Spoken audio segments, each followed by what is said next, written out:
Happy Independence Day, Westchester! It's Friday, July 4th, 2025, and I'm AuCíel Hicks with the Westchester Chronicle.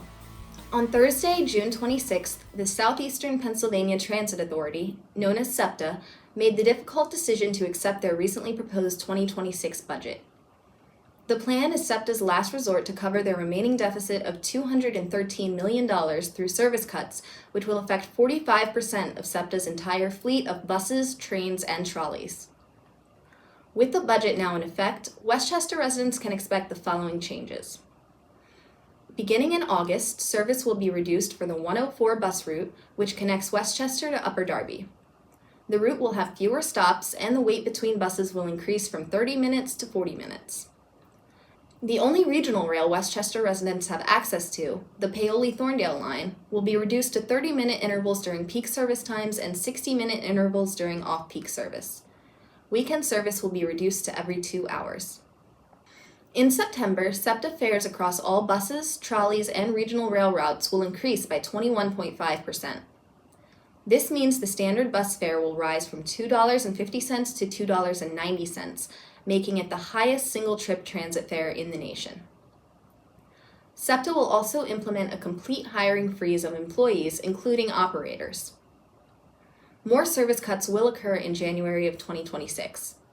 The Paoli-Thorndale line will be fully and permanently eliminated. The 92 bus route, connecting residents from Westchester to King of Prussia, will also be fully eliminated. Furthermore, SEPTA will impose a strict 9 p.m. curfew across all transit lines. No exceptions will be made for special events, sports, or concerts. That means all trains and buses will stop at 9 p.m. every day. Bus Route 135, connecting Westchester to Coatesville, will still run on the same schedule, but it will also be affected by the fare increase and 9 p.m. curfew. If you use public transportation, whether it be the regional rail, the trolleys, or Westchester's buses, and want to speak up, now is the time. Go to fundseptanow.com to find ways to reach out to your state representatives regarding SEPTA's future funding. As this is an ongoing story, we will keep you updated as we receive more information. Back in April, the student newspaper The Quad shared a report about a Westchester University student being arrested by Immigration and Customs Enforcement, commonly known as ICE.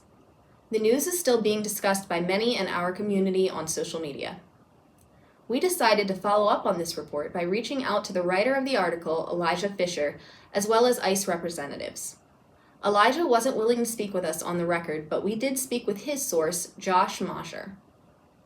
Mosher said he learned this from 2 faculty members at an unofficial meeting held on the Westchester University campus in late January of this year. We reached out to Westchester University for comment, but have not yet received a response, and we have been unable to independently verify this claim. When asked why he came forward, Mr. Mosher said he, quote, wants clear communication. He asked, how are we supposed to build trust in our community if there isn't clear governance from the university itself? We received a response from ICE Public Affairs Representative Jason Kuntz. Here is what he had to say. ICE Philadelphia is actively investigating immigration-related offenses through Pennsylvania, Delaware, and West Virginia. These efforts include conducting immigration enforcement operations every day. ICE has, and will continue to, conduct operations in Chester County, Pennsylvania, as it is within the area of operations for ICE Philadelphia. With the limited amount of information provided, ICE Philadelphia is not aware of circumstances where ICE arrested any students enrolled at Westchester University, nor at food banks or hospitals in Chester County. Additionally, we received an Instagram video from one of our followers showing a masked, armed man in body armor along with another man in plain clothes leading a handcuffed individual to enter an unmarked vehicle parked on Market Street. We recognize the location as right here in the borough, directly outside of our office. The person who submitted the clip claimed the incident was an ICE arrest. We have reached out to ICE for verification. This is a developing story, and we will give you more information as it becomes available. And now, here's Darrin with our sports report.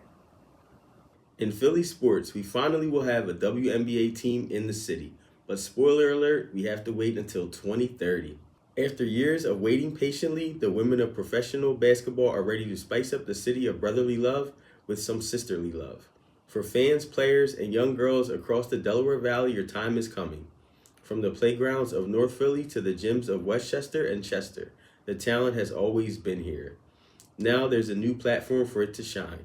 The arrival of the new team also brings new job opportunities, community interaction, and opens more eyes for women's sports in a city known for grit and pride. The name, colors, and coaching staff are still up in the air, but Philly's own Dawn Staley could be in the mix. One thing is for certain, though, Philly is ready to show up and show out. Some possible names for the team could be Freedom, Independence, Liberty Bells, Revolution, and my personal favorite, the Philadelphia Sound. Drop us a comment on your favorite name choice. In local sports, Week 2 of the Melton Center Summer Basketball League is in the books. Thanks to all the players, sponsors, fans, and supporters who came out. The competition is ramping up. The WCC Kappas beat Holy Hoopsters 41-21. No Escape Gear won against WCPD 20-11. Miller Painting triumphed over Truist 38-26. Aaron's Angels conquered the Citadel 52-21. WC Quest won in a tight game against Verano Construction 50-42. And Westchester Chronicle fell short against Alpha Phi Alpha 34-63.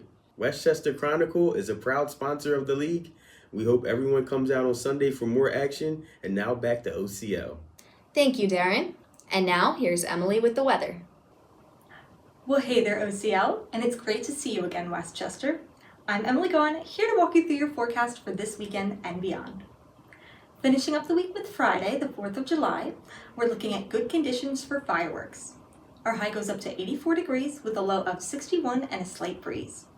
We've got a light drizzle wrapping up from Thursday that should end in the middle of the night going into Friday. The tail end of that rain has a 40% chance of storms, but the only crackling we'll hear tonight is from the fireworks. Moving into Saturday, we're still hanging onto our sun. Temps go up to 87 degrees and back down to 64, also with a slight breeze. Sunday is looking clear for the most part as well. We reach the 90s in the early evening and we go down to 68 degrees at night. We're a bit breezier than Friday and Saturday, but it's nothing to worry about. Taking a look into next week, Monday and Tuesday are in the 90s, going up to 91 degrees on Monday and 92 on Tuesday. Monday brings a little drizzle starting around breakfast time and continuing on through the duration of the day. On Tuesday morning, that rain starts back up again, and in the afternoon, there's a 40% chance of turning into stormy weather.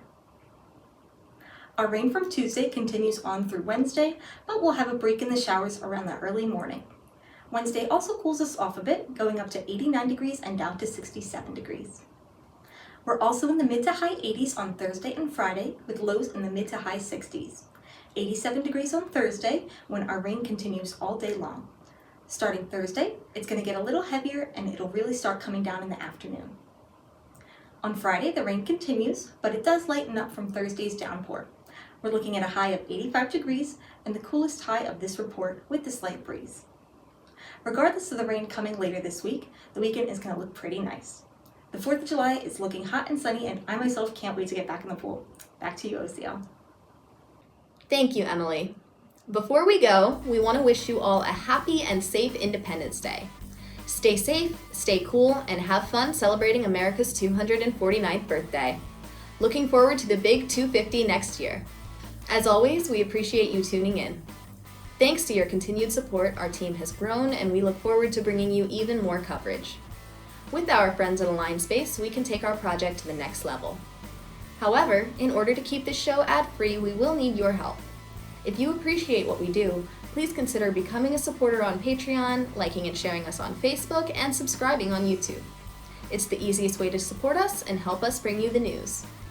And if you'd like to listen to the show via podcast, you can find us on SoundCloud. Finally, if you have a news tip, an event you'd like us to cover, or just want to say hi, you can reach us via email at westchesterchronicle@gmail.com. We look forward to hearing from you. Our program is produced by Crimson Planet Media, recorded at Align Space here in downtown Westchester, and our music is by Doug Keller. As always, we want to thank you for your time, and we hope to see you soon. Until then, I've been AuCíel Hicks with the Westchester Chronicle.